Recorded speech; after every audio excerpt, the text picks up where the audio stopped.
19 मार्च 2012 से जंतर मंतर पर 509 साथी अनिश्चितकालीन अनशन पर बैठे और इनके समर्थन में देश के कोने कोने से आए लगभग 20,000 लोग धरने पर बैठकर सरकार के सामने ये मांग रखी कि एमएलएम पर जल्द गाइडलाइन जारी किया जाए और आरसीएम को सम्मान पूर्वक चालू करवाया जाए। जंतर मंतर पर जारी आंदोलन को दर्जनों सांसदों और कई समाज सेवी संगठनों ने समर्थन दिया। इनमें प्रकाश जावड़ेकर, शाहनवाज हुसैन, कैप्टन जयनारायण प्रसाद, तूफानी सरोज, शब्बीर अली, इंदर सिंह नामधारी, सरोज कुमार, ओम प्रकाश यादव एवं मेघा पाटकर व उदित राज प्रमुख रहे। इन लोगों ने धरना स्थल पर आकर आंदोलनकारियों का हौसला बढ़ाया। आंदोलन के साथ साथ न्यायालय में भी हमारी जंग जारी थी और जब भी न्यायालय में हमारी सुनवाई की तारीख होती थी वो तारीख बदल जाती थी। इधर 509 आंदोलनकारी जो अनशन पर बैठे हुए थे, दिन प्रतिदिन उनकी स्वास्थ्य स्थिति बिगड़ती जा रही थी। इनमें से 87 लोगों की हालत इतनी खराब हो गई कि उन्हें दिल्ली के राम मनोहर लोहिया अस्पताल में भर्ती कराया गया। इतना होने के बाद भी सरकार को हमारा दर्द नहीं दिख रहा था। अनशन पर बैठे आंदोलनकारियों का स्वास्थ्य बिगड़ता जा रहा था, लेकिन वो अनशन खत्म करने को तैयार नहीं थे। 23 मार्च 2012 को RCTWA के अधिकारियों ने प्रधानमंत्री से बात की और प्रधानमंत्री की मध्यस्थता से 24 मार्च को राजस्थान के मुख्यमंत्री से हमारे अधिकारियों की व्यक्तिगत मुलाकात हुई। मुख्यमंत्री द्वारा मामले के शीघ्र सकारात्मक समाधान निकालने के आश्वासन और अनशन को समाप्त करने की अपील के बाद 30 मार्च को दिल्ली जंतर मंतर पर जारी अनशन को समाप्त कर दिया गया। बड़े आश्चर्य की बात है कि इसके 50 दिन बीतने के बाद भी स्थिति में कोई बदलाव नहीं आया। लोगों को समझ में नहीं आ रहा था कि अब वो क्या करें, लेकिन आर्थिक आजादी के अभियान के सिपाहियों ने कसम खा लिया था कि वे बिना आरसीएम को शुरू करवाए चैन से नहीं बैठेंगे। RCTWA ने एक बार फिर से पूरे देश के सच्चे आरसीएम सेवकों को 9 मई 2012 से जयपुर स्टैच्यू सर्किल स्थित उद्योग मैदान में इकट्ठा होने का आह्वान किया और स्पष्ट कर दिया कि इस बार वे किसी की बातों में आए बिना इस जंग को तब तक जारी रखेंगे जब तक कि हम जीत नहीं जाते, जब तक कि एमएलएम गाइडलाइन मिल नहीं जाता और आरसीएम पुनः शुरू नहीं हो जाती। पूरे देश से लोग जयपुर पहुंचने लगे और 9 मई 2012 से इस ऐतिहासिक आंदोलन की शुरुआत हो गई। धीरे धीरे आंदोलन तेज होने लगा। इस बीच न जाने कई बार RCTWA के अधिकारियों ने मुख्यमंत्री अशोक गहलोत से मुलाकात की, लेकिन आश्वासन के सिवा कुछ नहीं मिला। उधर कोर्ट में बार बार हमारी सुनवाई की तारीख बदल रही थी, जिससे न्याय व्यवस्था पर से भी विश्वास उठने लगा था। इस आंदोलन में महिलाओं ने भी हिस्सा लिया। आंदोलनकारियों के साथ उनके बच्चे भी थे जो मजबूरन कष्ट काटने पर बाध्य थे।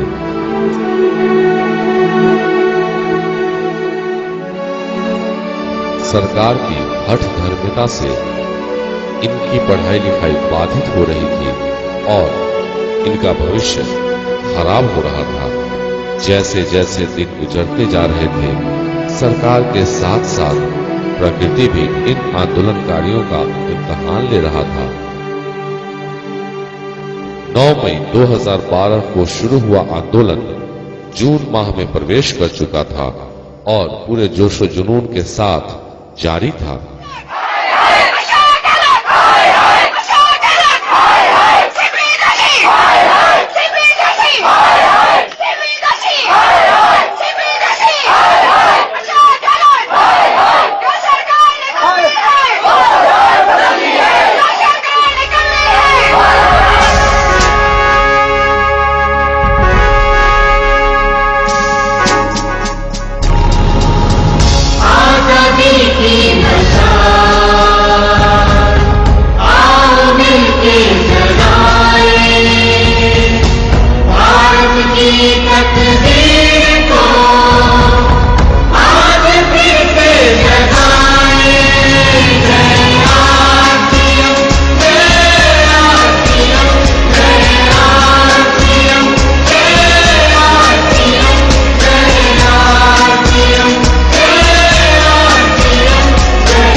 आंदोलनकारी इस बीच अपने खून से अपनी दास्तां पोस्ट कार्ड पर लिखकर मुख्यमंत्री, प्रधानमंत्री के अलावा कई जगह भेजते रहे, लेकिन कोई नतीजा नहीं निकला। जयपुर में जून माह में तापमान 48 डिग्री सेल्सियस के आसपास पहुंच गई थी, फिर भी आंदोलनकारियों के हौसले को डिगा नहीं पा रही थी। कई बार बारिश के साथ साथ तेज तूफान भी आया, लेकिन आंदोलनकारी हर स्थिति में टिके रहे। इस बीच हमारे आंदोलनकारियों ने संतोखबा दुर्लभ ब्लड बैंक में 40 यूनिट रक्तदान कर इंसानियत का परिचय भी दिया। अब जुलाई आ गई थी। हमारा धरना और क्रमिक अनशन उसी हौसले के साथ जारी था। बरसात का मौसम शुरू हो चुका था। दिन रात बारिश में भीगने के बाद भी आंदोलनकारियों का हौसला कुदरत को चुनौती दे रहा था। किसी से हक मांगते, नहीं किसी से भीख मांगते, हक मांगते, नहीं किसी से भीख मांगते। मेरे पर गाइडलाइन लाना होगा, लाना होगा, लाना होगा। मेरे पर गाइडलाइन लाना होगा, लाना होगा, लाना होगा। चालू करो भाई, चालू करो। आरटीएम को चालू करो, चालू करो भाई, चालू करो। आरटीएम को चालू करो, चालू करो भाई, चालू करो। आरटीएम को चालू करो। राज्य सरकार मुर्दाबाद, मुर्दाबाद, मुर्दाबाद। राज्य सरकार मुर्दाबाद, मुर्दाबाद, मुर्दाबाद। रोजी रोटी दे न सके तो, रोजी रोटी दे न सके तो, रोजी रोटी दे न सके तो सरकार निकम्मी है, जो सरकार निकम्मी है, रोजी रोटी दे न। उनका जज्बा ये चीख चीख कर कह रहा था कि प्रलय ही क्यों न आ जाए, बिना इस लड़ाई को जीते हुए यहाँ से जाने वाले नहीं हैं।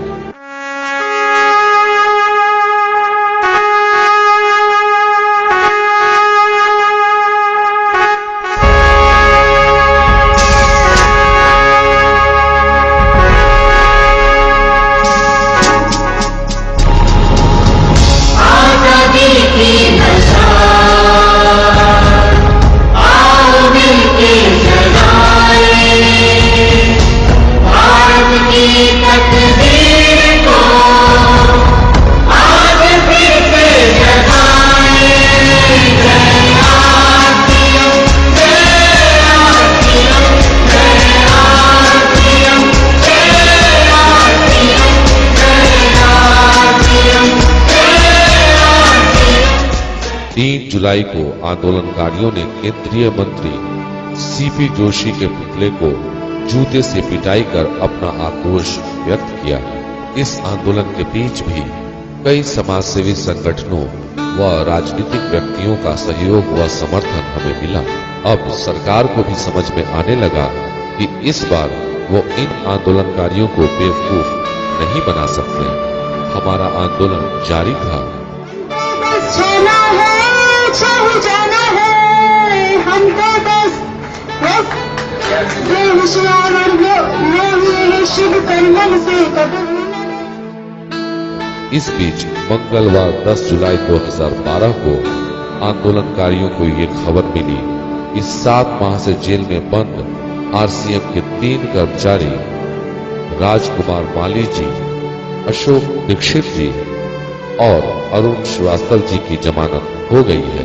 ये लोग हमीरगढ़ पुलिस द्वारा छापे की कार्रवाई के दौरान गिरफ्तार किए गए थे। साथ ही साथ त्रिलोक चंद्र छाबड़ा जी और सौरभ जी को जयतारण वाले मामलों में जमानत के अलावा कई मामलों में समझौते भी हो गए। एक साथ इतनी सारी सकारात्मक संदेशों को सुनकर आंदोलनकारियों में खुशी की लहर दौड़ गई। 11 जुलाई 2012 को जब ये तीनों कर्मचारी जेल से बाहर निकले तो आंदोलनकारियों ने जेल के बाहर फूल मालाओं से इनका स्वागत किया। आंदोलनकारियों की मांगे थी कि सरकार MLM पर गाइडलाइन जारी करे और RCM की वितरण व्यवस्था को पूर्ण रूप से बहाल किया जाए। सरकार ने एक चाल और चली, उसने गाइडलाइन भी बना दी, लेकिन उस गाइडलाइन का पालन करते हुए RCM कभी शुरू नहीं हो सकती थी। हमारे वकील ने इस गाइडलाइन पर असहमति जताते हुए अपने स्तर से गाइडलाइन की रूपरेखा तैयार कर सरकार को दी। 29 अगस्त को गुस्साए आंदोलनकारियों ने CP जोशी का पुतला फूका। इस दिन CP जोशी का जन्मदिन भी था। हमारा आंदोलन मई से अगस्त महीने में प्रवेश कर गया था, लेकिन आंदोलनकारियों के चेहरे पर मायूसी तक नहीं थी। कारण था आज से दुखदाई, अंतिम सघन परीक्षा का कारण था आज से दुखदाई। अंग्रेजी सरकार यहाँ की देख न पाई श्रोता को, इसको पता नहीं था कि 9-8 महीने तक क्रांतिकारी आंदोलन करेंगे। अंग्रेजी सरकार यहाँ की देख न पाई क्षमता को, अंग्रेजी सरकार यहाँ की देख न पाई क्षमता को, और भारत में ही RCM की चोट लगी थी ममता को। आंदोलनकारियों ने सरकार को रिझाने के लिए कई बार मौन धारण तो कई बार सिर भी मुड़वाया। आंदोलनकारियों द्वारा कैंडल मार्च और उस मशाल जुलूस को भला कौन भूल सकता है, जिसमें आंदोलनकारी भारत मां की जय के नारे लगा रहे थे।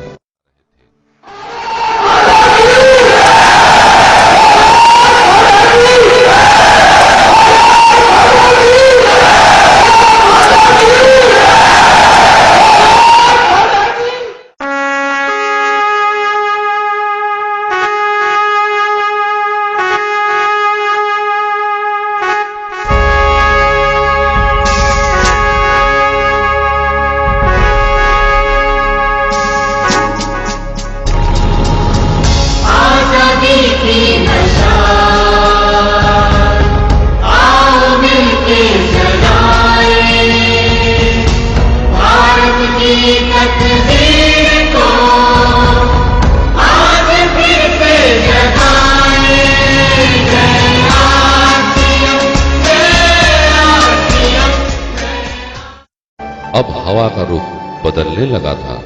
सरकार पर RCM को शुरू करने को लेकर चारों तरफ से दबाव बनने शुरू हो गए थे।